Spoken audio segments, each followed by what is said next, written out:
Another way is to keep in touch with the student and ensure every activity, assignment, etc. is doable and reasonable for them.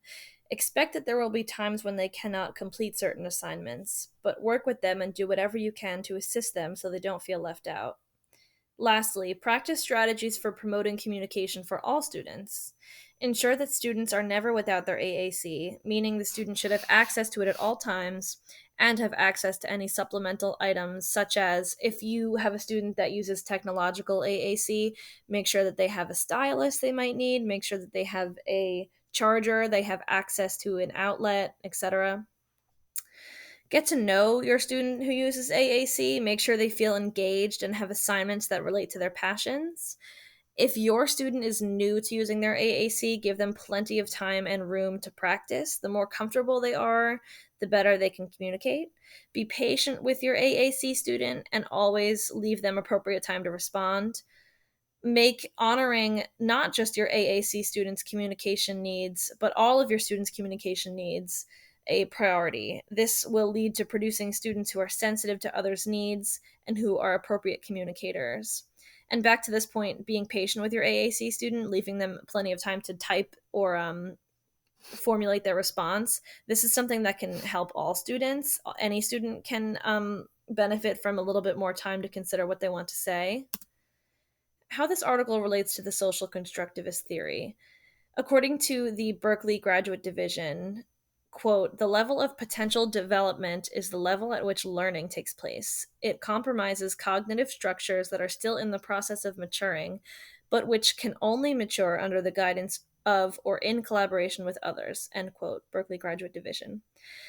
This article argues that the proper and best way for students who face communication difficulties is to work together alongside students who face no boundaries in communication, much like how the social constructivist theory focuses on students collaborating and working with others. Learners with communication disabilities. If you haven't been able to tell, I've chosen the marginalized group of students who may face different disabilities, but who all have difficulty communicating verbally and must communicate in different ways. Not being able to verbally communicate with your teacher and peers is a huge setback for students. The use of AAC in the classroom provides students with a voice and the integral ability to communicate.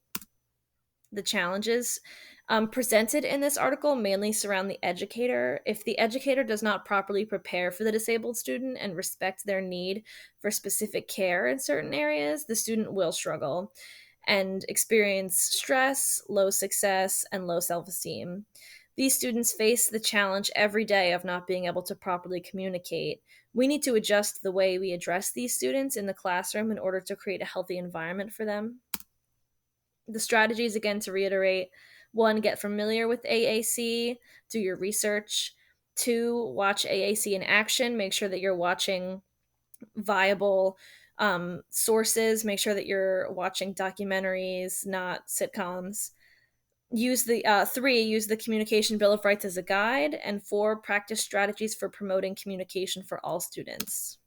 Benefits. The benefit to AAC usage is clear. Students who use AAC technology will be granted the voice they previously lacked. The benefit of the strategies detailed in this article are creating a safe and healthy learning environment for students with language disabilities, creating strong relationships with students who use AAC, raising students who will be better communicators in the future, and creating a less ableist future. Now it's your turn. My first question for you is, how would you create a learning environment that can assist learners who have communication disabilities? My second question is, how might the learning environment created help students who are not facing communication disabilities? And number three, how can AAC assist other marginalized learners who do not have communication related disabilities? Feel free to pause the video and take as much time as you need to answer these questions. In summary, limited verbal capabilities can stem from many different disabilities.